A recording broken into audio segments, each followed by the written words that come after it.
back, artistic family, to today's pour. For those of you who are new, thank you for stopping by.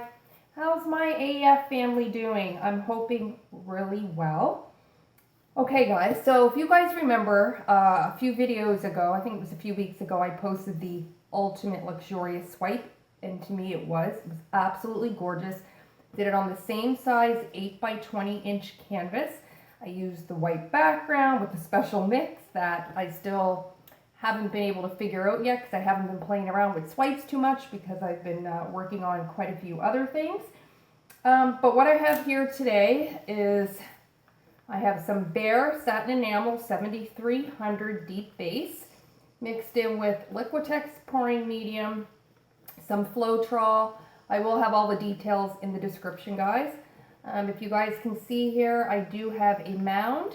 I'm not tilting off all of the paint. I'm just covering the canvas like I did last time, and I do that when I'm looking to really stretch it out to hopefully get some lacing. I didn't put any glue wall in this like I did last time. I remember the ingredients, I just didn't have the ratios. But I will be getting them because I love that swipe. I am hoping this turns out beautiful. I should get some cells though. My swipe mix is going to be black. Got a spoon here so I can spoon that onto my new swiping tool, which I'll show you in a second. And I'm happy to be using my FolkArt 14 karat gold.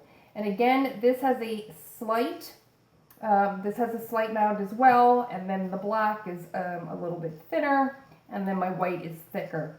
So, one great thing, guys, that came out of COVID is if you guys remember seeing those full face masks. So what I did was a friend of mine had one and she was throwing it out. And so I said, you know what? The 4 R's, reduce, reuse, recycle, repurpose, which I love. I really like this because it has the rounded edge and it's great for larger canvases. And then I also cut a regular square piece. The tricky part is, guys, that I usually use heavy magnets, like magnets, which are heavy, very pliable and flexible. Gosh, of course, I'm always making a mess, aren't I, guys? Yeah, these are dirty already just from my hands right now. I've never used them. And so because these are different than what I'm used to using, applying the pressure is going to be different. So every little thing you do that's different in FolkArt, I can't say it enough, will change everything. So the more pressure you have and slower you go, I find that you end up getting more lacing or better cells. Doesn't always happen, but in my experience so far of swipes it does, so we'll see.